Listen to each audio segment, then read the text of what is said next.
আসসালামু আলাইকুম। মুনমুনস mini kitchen চ্যানেলে আপনাদের সবাইকে স্বাগতম। আজকে আমি আপনাদের মাঝে শেয়ার করব খুব মজাদার জলপাইয়ের টকঝাল মিষ্টি আচার রেসিপি। ইতিমধ্যে জলপাইয়ের আচারের আরেকটা রেসিপি আমার চ্যানেলে আপলোড করা হয়েছে, আপনারা চাইলে দেখে নিতে পারেন। আপনাদের দেখার সুবিধার্থে আমি ডিসক্রিপশন বক্সে লিংক দিয়ে রাখবো। খুব শীঘ্রই আরও একটা জলপাই দিয়ে নতুন রেসিপি নিয়ে আপনাদের মাঝে হাজির হব।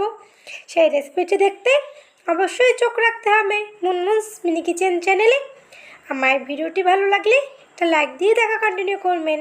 তাই আর দেরি না করে চলুন শুরু করা যাক আমাদের আজকের রেসিপি।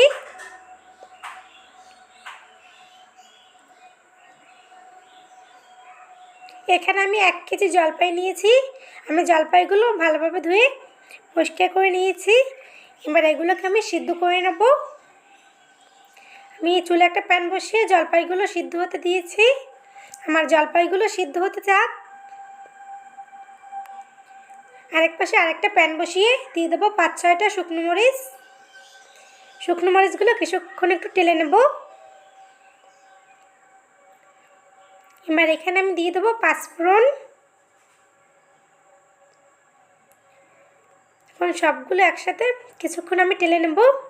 5 ফোড়নগুলো বেশি টেলে নিতে যাবেন না, তাহলে 5 ফোড়নগুলো পুড়ে যাবে, আচারটা খেতে তেতো লাগবে। হালকা একটু ভেজে নিলেই হবে।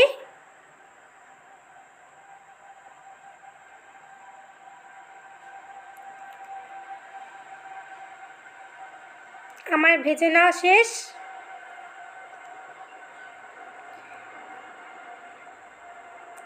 এবার এগুলোকে আমি ব্লেন্ডারে গুঁড়ি করে নেব। আপনারা চাইলে শিলপাটাও বেটে গুঁড়ি করে নিতে পারেন। আমি ব্লেন্ডারে গুঁড়ি করে নিয়েছি। এবার এটাকে আমি এক সাইডে রেখে দেব। আমার জলপাইগুলো সিদ্ধ হয়ে গেছে।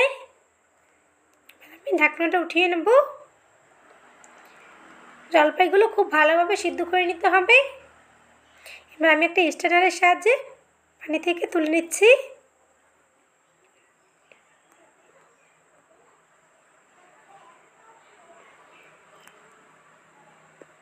আমি সবগুলো তুলে নিয়েছি, কিছুক্ষণ ঠান্ডা করে নিয়েছি। এবার আমি জলপাইগুলো ভেঙে নেব। আমি জলপাইগুলো ভেঙে আটিগুলো আলাদা করে রাখবো।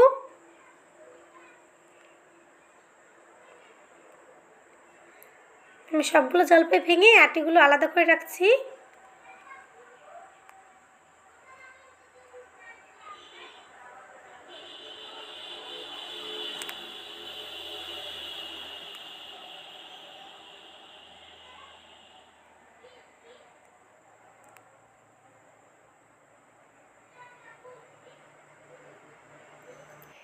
আপনারা চাইলে ডাল ঘুটনির সাহায্যেও জলপাইগুলো ভেঙে নিতে পারেন। আমি হাত দিয়ে ভেঙে নিচ্ছি। হাত দিয়েও খুব সুন্দরভাবে জলপাইগুলো ভেঙে নেওয়া যায়।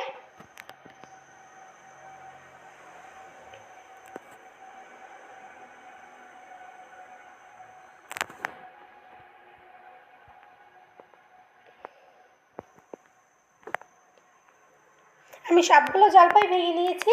আমি আটিগুলো আলাদা করে রেখেছি। এবার এখানে আমি কিছু আটি এখানে দিয়ে দেবো। আমি সবগুলো আটি ব্যবহার করব না, আমি কিছু আটি দিয়ে দিলাম, আর এগুলো আটি আমি ফেলে দেবো। এবার চুলে একটা প্যান বসিয়ে দিয়ে দেবো পরিমাণ মতো সরিষার তেল। দিয়ে দেবো কুচি করে রাখা একটা রসুন। কিছুক্ষণ একটু ভেজে নেব। আপনারা চাইলে এখানে বাটা রসুনটা ব্যবহার করতে পারেন। এবার এখানে জলপাইগুলো আমি দিয়ে দিলাম। ভেঙে রাখা জলপাইগুলো আমি দিয়ে দিয়েছি। এবার দিয়ে দেবো আমি 1 কাপ চিনি। চিনিটা আমি পরবর্তীতে টেস্ট করে ব্যবহার করব। এখানে চিনিটা আপনারা বাড়িয়ে বা কমিয়ে আপনাদের স্বাদ অনুযায়ী দেবেন। এখন ভালোভাবে নেড়ে নেব।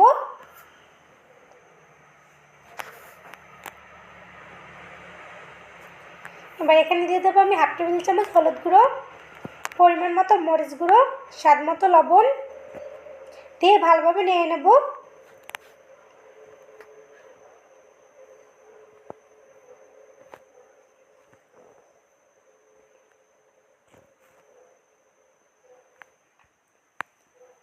আমি ভালোভাবে নেড়ে চেড়ে নিচ্ছি। আমি এখানে আরেকটু তেল ব্যবহার করব। এখন তেলটা দিয়ে ভালোভাবে একটু নেড়ে নেব। এবার এখানে দিয়ে দেবো গুঁড়ি করে রাখা পাঁচফোড়ন। আমি পাঁচফোড়নের গুঁড়োটা দিয়ে ভালোভাবে নেড়ে চেড়ে নেব।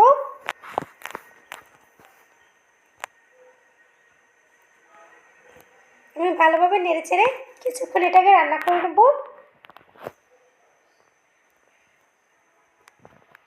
আমার আচারটা তৈরি হয়ে গেছে। এবার এটাকে আমি পরিবেশন করে নেব। আমি আচারটা পরিবেশন করে নিয়েছি। তৈরি হয়ে গেল খুব মজাদার জলপাইয়ের টক ঝাল মিষ্টি আচার। আমার ভিডিওটি ভালো লাগলে লাইক কমেন্ট শেয়ার করবেন। আমার চ্যানেল নতুন হয়ে থাকলে আমার চ্যানেলটি প্লিজ সাবস্ক্রাইব করবেন। আমার ভিডিও সবার আগে পেতে হলে বেল বাটনটি অন করে রাখবেন। এতক্ষণ আমার সঙ্গে থাকার জন্য অসংখ্য ধন্যবাদ। আসসালামু আলাইকুম।